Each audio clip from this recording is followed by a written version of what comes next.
Mhuri yeZimbabwe tine chitiko chatasangana nacho muzuva ranhasi zvinove zvinhu zvinotyisa zvakachamadza ruzhinji rweZimbabwe. Tine bhaiki ramuri kungoona mhuri yeZimbabwe rakakombwa nenyuchi.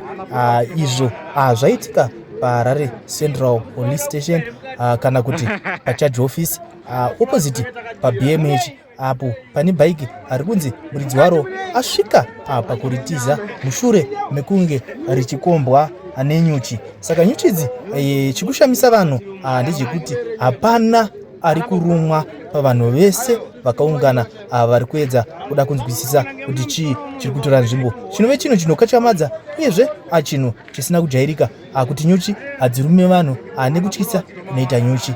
Izvezvi pane vanhu vakawanda vanga vachitaura maonero avo akasiyana siyana. Munongoziva paitika nyaya panobuda nyaya dzakawanda. Dzimwe dzenyaya dzanga dzichitaurwa zvanga zvichinzi akagadzirwa, vamwe vanga vachikoti sekuru mavhunise, sekuru mavhunise. Hatizivi kuti nyaya yacho yanga ichifamba sei. Dzimwe hama dzanga dziripo dzataedza kutaura nadzo dzaramba kubuditsa umpowo kuti vabuditse kuti zvii zvanyatsotora nzvimbo. Asizvo zvakangodaro mhuri yeZimbabwe taedza kuti tibate kuti sekuru mavhunise vane chii chekuita munyaya yakadai, asi sekuru mavhunise havana kubatika kuti tinge tichinzwa umbo hwavo kuti vari kuti kudii nenyaya yakamira yakadai.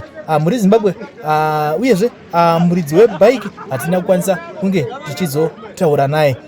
So mhuri yeZimbabwe tichanga ichikupai nyaya zvizere sekufamba kwayo nezvatinenge tazowana. Saka mhuri yeZimbabwe sunungukai kutibata muzvikamu zvinotevera.